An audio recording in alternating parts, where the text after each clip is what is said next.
Coucou tout le monde, aujourd'hui on se retrouve pour une nouvelle vidéo et dans cette vidéo je voulais parler du sujet du pouvoir des mots et de l'impact qu'il a dans nos vies et dans nos relations. Dans chaque parole il y a une puissance positive ou négative, créatrice ou destructrice. Il y a deux formes d'utiliser sa bouche, par la destruction, dans la haine, la méchanceté, l'égoïsme, la moquerie, le manque de maîtrise de soi, l'orgueil, le mensonge, l'hypocrisie, l'amertume, la trahison, la médisance, la calomnie et le mauvais langage. Et dans la forme créatrice, il y a l'amour, la paix, la joie, la foi, la maîtrise de soi, l'encouragement, la bonté, la fidélité, la compassion et la vérité. Donc tout ce qui comporte les fruits de l'esprit et l'amour selon la parole de Dieu. Plus on s'énerve, plus nous disons des choses insensées. Plus on s'énerve, plus on va vouloir attaquer un point chez les gens pour lui faire mal, là où il est susceptible d'avoir mal. Quand on a la colère qui augmente, on a plus envie de faire ces choses-là. Moi par exemple quand j'étais dans le monde, je travaille toujours à ce sujet-là, sur la colère, sur l'impulsivité, mais quand j'étais dans le monde, je me souviens que par exemple, dès que quelqu'un allait tirer un truc qui était contre moi, j'allais utiliser quelque chose pour lui faire mal, genre ses faiblesses ou quelque chose de triste qui lui arrivait, pour lui ressortir et lui faire du mal. Donc quittez ça vraiment, nous qui sommes maintenant enfants de Dieu, ne reproduisons pas ces mauvais schémas, n'utilisons pas nos bouches pour maudire les gens, pour décourager les gens, pour rabaisser les gens, les humilier, mais utilisons nos bouches pour être une source de bénédiction, pour que l'esprit utilise nos bouches le dessus sur nos émotions, sur la colère, sur la haine, sur la médisance ou sur le jugement des autres, mais utilisons notre bouche pour la paix, la foi, l'amour, pour les fruits de l'esprit et pour les utiliser comme le Saint-Esprit veut semer à travers notre bouche et pas selon notre chair, pas selon notre âme, mais selon Dieu, pour avoir des paroles créatrices de vie, pour pas avoir des paroles qui sont vaines et pour se conformer au monde, pour faire la volonté tout simplement de l'ennemi en utilisant notre colère pour rabaisser les gens, pour attrister le monde, pour ressortir des blessures, pour encore plus enfoncer les gens, plutôt pour les relever, pour leur redonner espoir, pour leur redonner foi, pour les pousser à aller vers Jésus. Donc là je vais prendre l'exemple sur les psaumes de David qui lui demandait beaucoup à Dieu de garder sa bouche. Donc par exemple on a le psaume 39 verset 2, je veillerai par ma langue, je mettrai un frein à ma bouche tant que le méchant sera devant moi. Donc tant qu'il sera devant le méchant. C'est dans les moments où on est le plus tenté d'ouvrir des portes, là où le diable veut le plus qu'on sorte des mots par nos émotions, par notre colère, par notre frustration. C'est quand on est devant quelqu'un par exemple d'orgueilleux, même dans nos frères en Christ malheureusement, comme si on était ridicule et insignifiant. Le plus dur de se retenir, c'est quand on est face à quelqu'un d'orgueilleux qui nous rabaisse, qui est hautain, qui nous minimise, qui nous regarde avec mépris, nous abaisser devant le monde, dans la moquerie, dans la médisance ou dans les insultes. Dans ces moments-là, c'est les moments où là, on est le plus susceptible de sortir des mauvaises paroles de nos bouches. Mais David, là, il demande au Seigneur, et faisons de même, de garder notre bouche tant que le méchant est devant nous, de ne pas céder à la colère, de ne pas céder à l'orgueil, de ne pas céder à l'égoïsme, de ne pas céder à l'insulte. Mais même il est écrit dans la parole que celui qui t'insulte, que nous lui répondons par Dieu vous bénisse, qu'on doit bénir ceux qui nous maudissent. Et c'est très difficile, ça, il faut demander le brisement à Dieu pour que Dieu nous aide à crucifier notre chair et pour ne pas céder à nos émotions, pour ne pas céder à ce que notre âme veut réagir sur le coup, mais vraiment laisser le Saint-Esprit prendre le dessus, élever notre esprit et abaisser notre chair pour pouvoir dire des paroles de vie, de bénédiction, malgré ces moments-là, malgré qu'on est abaissé. Ayons de l'humilité, portons les fruits de l'esprit pour ne pas laisser la chair prendre le dessus et la colère dire des choses pour simplement avoir raison, pour simplement avoir la domination dans la discussion. Non, soyons humbles comme Jésus a été humble et répondons avec amour, ou tout simplement si nous savions que vraiment on a du mal avec ça, tout simplement prendre du recul, ne pas répondre, s'isoler pour ne pas dire des paroles qu'on va regretter. Donc de mettre un frein à ça. Parfois la meilleure façon de faire ça, c'est de s'isoler, de prendre du recul, de réfléchir, de prier et de dire Seigneur, je n'ai pas envie de pécher par ma bouche, je n'ai pas envie de blesser la personne,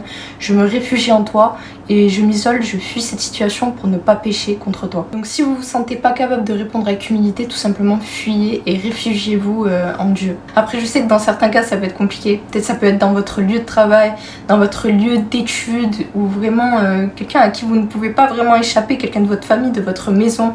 Mais dans ces cas-là, demandez la force au Saint-Esprit de prendre le dessus dans ces moments-là et de purifier votre cœur, de vous donner un cœur humble et un cœur qui a la maîtrise de soi. Et tout simplement laissez faire, c'est pas grave. Bénissez cette personne, priez pour cette personne. Nous savons que nous n'avons pas lutté contre la chair mais contre les dominations. Prions même pour ces personnes-là et soyons parfaits comme notre Père Céleste est parfait. Ayons un cœur qui dégage un bon parfum au Seigneur et c'est comme ça qu'on rendra fier Dieu. Et comme il est clairement dit, c'est le verset qui revient le plus souvent à ce sujet-là, dans Proverbe 18, verset 21, « La mort et la vie sont au pouvoir de la langue, et celui qui l'aime en mangera les fruits. » Dans la parole de vie, par exemple, un frère ou une sœur qui est complètement découragé, qui passe par des épreuves difficiles, vous pouvez dire des paroles de vie par la parole de Dieu, lui citer des versets, lui montrer des enseignements, et vraiment avoir des paroles d'encouragement qui pourront être une grâce pour elle et la bénir, et qui pourra vraiment avoir un très fort impact. Et dans les paroles qui peuvent donner la mort, vous pouvez toucher un point sensible. Comme j'en ai déjà parlé tout à l'heure, vous pouvez vraiment briser le cœur de quelqu'un par vos paroles. Vraiment, vous pouvez citer quelque chose. Cette personne, à partir de cette parole-là, ça peut lui faire tellement mal qu'elle peut vraiment perdre espoir et qu'elle peut vraiment être touchée dans son âme. Ça peut vraiment créer des blessures de l'âme par vos mots. Par exemple, un frère qui va promettre à une sœur qu'ils vont se marier, qui va l'épouser, qui lui promet tout simplement qu'un jour ils se marieront, que c'est elle et personne d'autre et qui un jour la laisse tomber du jour au lendemain parce qu'il sait qu'au fond il jouait avec elle. Il sait qu'au fond c'était juste pour un temps, il sait qu'il voulait juste s'amuser avec elle et qu'il n'y avait rien de sérieux. Et bien par cette parole-là qu'il aura donnée à cette sœur, cette promesse-là de mariage, pour qu'au final il la laisse et qu'il en choisisse par exemple une autre, cette sœur elle aurait pu s'accrocher à cette promesse-là, aimer cet homme-là et vraiment par sa parole lui donner une fausse joie pour qu'au final il la laisse. Ça peut vraiment, à partir d'une parole, vous pouvez vraiment briser quelqu'un, décevoir quelqu'un et même par des paroles, ça peut aller jusqu'à très loin et la personne peut avoir envie même de s'enlever la vie. Quand vous promettez des choses aux gens que vous ne tenez pas, d'ailleurs il est écrit, ne promettez rien. Surtout si vous savez au fond de vous n'êtes pas sérieux dans ce que vous dites. Vous n'êtes pas sérieux dans ce que vous dites et même vous n'avez pas la connaissance, vous ne savez pas, ne promettez rien. Ne promettez pas, ça peut détruire les vies des gens, ça peut détruire le cœur de certaines personnes. Donner mais même la dépression à des gens. Faites attention à vos mots, faites attention à ce que vous promettez, faites attention à ce que vous assurez aux gens. Faites attention aux engagements que vous prenez avec des personnes. Ne faites pas ça à la légère, ne faites pas ça comme si c'était rien. Vous pouvez vraiment impacter la vie des gens par vos mots. Par le bien ou par le mal. La personne elle peut garder une parole que vous avez dit pendant des années et ça peut même devenir un système de pensée. Il y a des gens dans leur famille par exemple on leur a tellement donné des paroles de malédiction. Toi tu ne pourras pas, toi tu ne te marieras pas, toi tu réussiras pas, t'es pas intelligente, tu ne pourras pas faire ça, tu ne pourras pas suivre tes rêves. Il y a des gens ils vont vous dire, ils vont formater ça depuis petit. Mais à toi qui as entendu ça depuis petit, des paroles de rabaissement par tes propres parents, par ta propre famille, par tous les gens autour de toi qui a été maltraité par des paroles et ça a formaté ton cœur, ça a formaté ton système de pensée aujourd'hui. Laisse-moi te dire que Dieu t'aime. Tu as de la valeur pour Dieu. Écoute pas ce que les gens disent de toi, écoute ce que Dieu promet sur toi dans sa parole. Dieu savait déjà à quoi il t'appelait depuis le ventre de ta mère. N'écoute pas la parole des hommes, elle est vaine. Garde ton cœur plus que toute autre chose, car de lui viennent les sources de la vie. Ne laisse pas ce que les gens disent de toi rentrer dans ton cœur. N'écoute pas ceux qui te méprisent, qui te rabaissent, qui te regardent avec un regard hautain, qui te disent que tu ne pourras jamais rien faire. Dieu ne t'a pas mis sur cette terre pour rien. Si tu respires aujourd'hui, c'est que Dieu a un plan pour toi. Même il y en a, ils vont te dire ça, ils le pensent même pas, c'est juste parce qu'ils t'envient. Ils sont jaloux de toi et même, peu importe ce qui motive cette personne à te dire ça. Écoute la parole du Seigneur qui l'a mis sur ta vie. Écoute l'appel qu'il a mis sur ta vie. Écoute les dons qu'il a mis en toi, ce qu'il a mis en toi, car il t'a mis des talents. Il ne t'a pas créé en vain.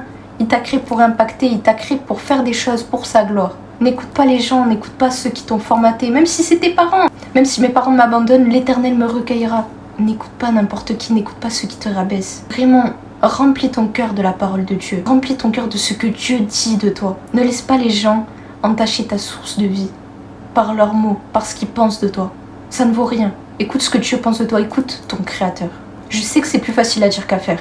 Mais brise ces forteresses, brise ces mauvais systèmes de pensée. C'est pas ce que Dieu veut pour toi, c'est pas ce que Dieu veut pour ta vie. Il veut pas que tu te vois comme rien. Il veut que tu vois comme il t'a créé. Demande-lui ton identité à Dieu.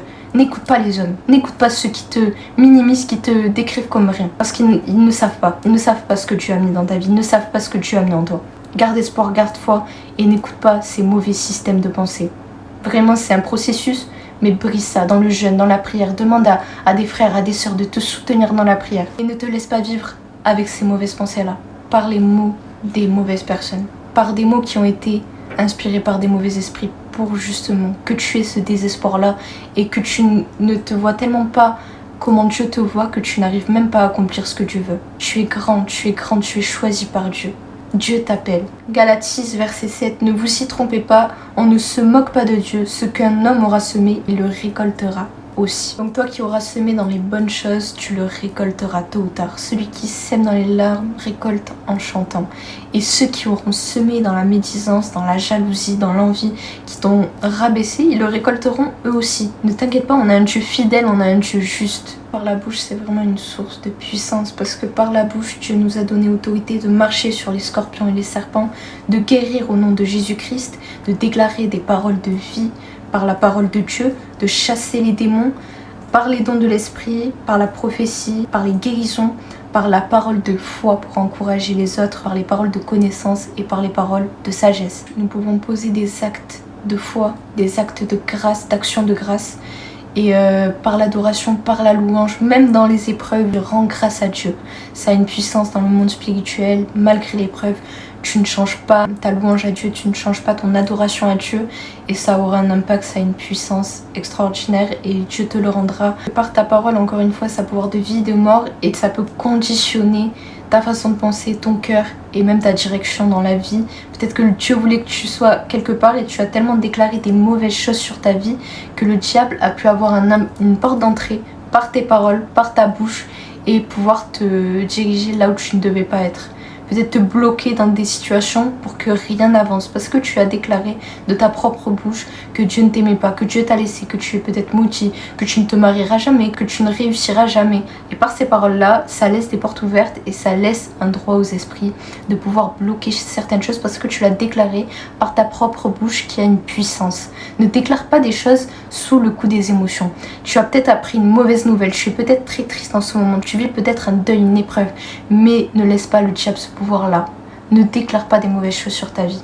Garde foi et continue malgré la douleur, malgré la souffrance, malgré le désespoir, de déclarer la parole de Dieu sur ta vie. Ne laisse pas tes émotions guider ce que tu dis, vraiment. Et de la sagesse, déclare des bonnes choses. Vraiment, même dans les situations les plus compliquées, c'est même là où tu dois insister sur ça. C'est parce que ça va t'ouvrir des portes. Tu vas déclarer des choses et tu vas les attirer à toi. Mais Dieu, encore une fois, a des bons plans pour toi. Ce que tu vois maintenant, en fait, c'est par la foi que tu vas réussir à voir ce qu'il y aura après. C'est par la foi que tu vas imaginer, je vis une épreuve, mais après l'épreuve, il y a la victoire. C'est par la foi que tu vas espérer les choses que tu ne vois pas. Pour l'instant, tu vois une situation qui est catastrophique. Il faut que tu déclares, ça sera mon témoignage. Dieu va agir et ça sera mon témoignage. Dieu va agir et je vais être béni. Dieu va agir et je serai élevé. Dieu va agir et ma situation sera transformée. Les gens seront choqués. Dieu va agir et je serai transformée. Dieu va agir et j'aurai des grâces dans ma vie. Dieu va agir et je sortirai de cette épreuve, je sortirai de cette dépression, je sortirai de ce blocage. Je déclare des paroles de vie et aie la foi pour laisser Dieu agir. Si tu n'as pas la foi, tu n'es pas agréable à Dieu et tu ne laisses pas le droit même au Seigneur d'agir dans ta vie. C'est par la foi que tu laisses Dieu agir. Et foi, Dieu t'aime, il n'aime pas te voir dans la souffrance. Dieu a un plan pour toi et son plan, ce n'est clairement pas que tu restes dans cet état-là toute ta vie. Ne laisse pas tes émotions sur le moment dire des choses, des paroles mauvaises, des paroles sales sur ta vie.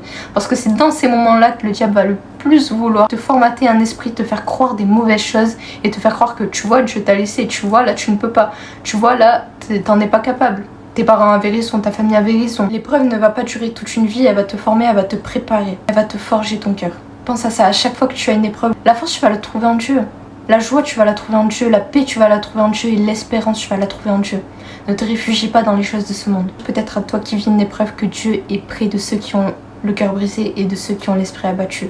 Mais il te relèvera et il te restaurera. Garde foi et proclame ses paroles sur ta vie. Et n'écoute pas les pensées que le serpent veut te mettre dans la tête. En te rabaissant, en te minimisant, même en contredisant la parole de Dieu. Refuse ça au nom de Jésus-Christ. Prends autorité. Même par les pensées, il y a des pensées, il faut que tu saches que ce n'est même pas par rapport aux autres, ce n'est même pas par rapport à toi, mais c'est le serpent, c'est le diable qui veut te dire des choses pour que vraiment tu sois rabaissé et que tu n'accomplisses pas ce que tu as voulu que tu accomplisses dans ta vie. Prends autorité. Ne laisse pas le diable faire. Prends ta puissance dans la prière, vraiment. La prière débloque tellement de choses. Vraiment, aime la prière. Aime la prière. Aime déclarer des choses. Aime combattre. Le Seigneur va te bénir. Chaque acte que tu vas poser va te donner de l'onction. La prière donne l'onction. La foi donne de l'onction. accroche-toi à ces choses-là. De la même bouche sortent la bénédiction et la malédiction. Il ne faut pas, mes frères, qu'il en soit ainsi. Toi qui es enfant de Dieu, tu peux pas aller à l'église, adorer le Seigneur, utiliser ta bouche pour intercéder pour Dieu, pour servir Dieu, et après derrière, avec les gens du monde, insulter les gens, juger une sœur, faire des commérages. Dieu a en horreur ça, c'est de l'hypocrisie. Ne soyez pas hypocrite. Que votre cœur soit révélé, soit un cœur de vérité. Ne changez pas d'attitude selon l'endroit où vous êtes, selon les personnes avec qui vous allez être. Ne changez pas votre façon de penser, votre façon d'agir et votre façon de parler. En fait, vous pouvez pas être à l'église, parler des gens, bénir les gens et être à l'extérieur de l'église et le lendemain du dimanche, le lundi, maudire les gens. Votre bouche doit avoir une source. Choisissez, soit la malédiction, soit la bénédiction. Bénissez les gens. En fait, c'est tellement beau. Encouragez les gens par vos paroles, par le Saint-Esprit qui va vous inspirer des paroles que vous allez dire aux gens et voir sur le visage des gens l'espoir. De voir dans le visage des gens la foi. L'espoir de changer de vie, de remonter le moral à quelqu'un. En fait, c'est tellement fort, c'est tellement important aux yeux de Dieu. C'est tellement important le pouvoir que vous avez par vos mots, vous en avez pas idée. Il y a des choses que vous avez même pas dit, vous avez pas dit des mauvaises paroles, mais vous avez rien dit, alors qu'à un moment là, si vous aurez encouragé cette personne-là qui vivait quelque chose de difficile devant vous, ça aurait peut-être changé sa vie. Puis n'ayez pas peur. Ne laissez pas le diable vous mettre un frein. Que votre bouche soit utilisée par Dieu pour bénir les gens, pour redonner espoir. N'utilisez pas votre bouche pour médire sur les gens, pour calomnier les gens, pour insulter les gens, les rabaisser. Ne travaillez pas pour le diable, vous travaillez pour le diable, sachez-le, quand vous faites ça, vous travaillez pour le diable. Mais utilisez votre bouche par l'esprit. Là, vous travaillerez pour Dieu. Là, vous bénirez les gens. Là, vous porterez les fruits de l'esprit. Ne soyez pas hypocrite. Dieu vous voit autant quand vous êtes à l'église que quand vous êtes à l'extérieur. Dieu vous voit autant quand vous êtes avec vos frères en Christ et quand vous êtes dans votre université, dans votre travail ou avec votre famille ou vos amis. Gardez la même attitude. Gardez la même attitude. La même attitude d'un enfant de Dieu. Ne changez pas, ne soyez pas hypocrite et ne voulez pas être supérieur aux gens. Vraiment, humiliez-vous et vivez pour servir les autres, comme Jésus a vécu pour servir les gens. Vraiment apporter de l'amour. Ne soyez pas entre les deux, ça n'existe pas. Choisissez votre camp. De comment vous allez utiliser votre bouche, par la destruction ou la création. Je vous le dis, au jour du jugement, les hommes rendront compte de toute parole vaine qu'ils auront proférée, car par tes paroles tu seras justifié et par tes paroles tu seras condamné. Il ne sort de votre bouche aucune parole mauvaise, mais s'il y a lieu quelques bonnes paroles qui servent à l'édification et communiquent une grâce à ceux qui l'entendent. J'ai envie de parler du fait que par le manque de maîtrise de soi et par les paroles inspiré par la colère, on peut perdre la confiance de quelqu'un. Par exemple, quelqu'un va nous confier quelque chose et cette personne nous a déçus. Aujourd'hui, tu vas plus lui parler, mais elle t'a confié quelque chose de très privé, de très personnel. Et comme tu lui parles plus et comme elle t'a déçu, cette personne-là, tu vas aller prendre quelqu'un d'autre et tu vas raconter ça et parler mal d'elle et te moquer d'elle. Ne fais pas ça, vraiment. Sois fidèle même jusque là. Même là où la personne elle t'a piétiné, elle t'a blessé, justement, ne lui ressemble pas. Garde ce qu'elle t'a confié pour toi. Sois fidèle même lorsque les gens te piétinent. Sois fidèle même là où les gens t'ont déçu, t'ont trahi alors que t'avais... Même là où les gens ont été cruels avec toi. Sois fidèle, Dieu aime ce cœur-là. Dieu te le rendra. Par la colère, encore une fois, tu peux dire des choses blessantes à quelqu'un. Cette personne, elle va plus te faire confiance, elle va plus te voir comme avant. Parce qu'elle va se dire, ah, c'est ça qu'elle pense de moi au fond d'elle. Parce que tes paroles sont reliées à ton cœur. Hein. Ce que tu dis vient de ton cœur. Hein. Tu peux tellement blesser les gens par ce que tu dis. Mets un frein à ta bouche. Parce que la colère, elle peut te faire sortir des choses que tu n'imaginais même pas avant. Mais la colère, elle va tellement te donner envie de piquer là où ça fait mal parce que la personne en face te blesse, donc tu as envie de la blesser en retour. Sauf que tu peux dire des choses qui peuvent briser une relation. Peut-être il y a des relations que tu as placées dans ta vie, des personnes que tu as placées dans ta vie. Et par le manque de maîtrise de toi, tu peux perdre ces personnes-là. Qui sont une bénédiction, qui sont une grâce pour ta vie pour un moment de colère. Donc vraiment, mets un frein à ta bouche, fais attention, parce que ça peut avoir un fort impact. Une réponse douce calme la fureur, mais une parole dure excite la colère. Et du coup, je vais finir sur ces versets. Éternel, délivre mon âme des lèvres mensongères et de la langue trompeuse. Éternel, mets une garde à ma bouche, veille sur la porte de mes lèvres.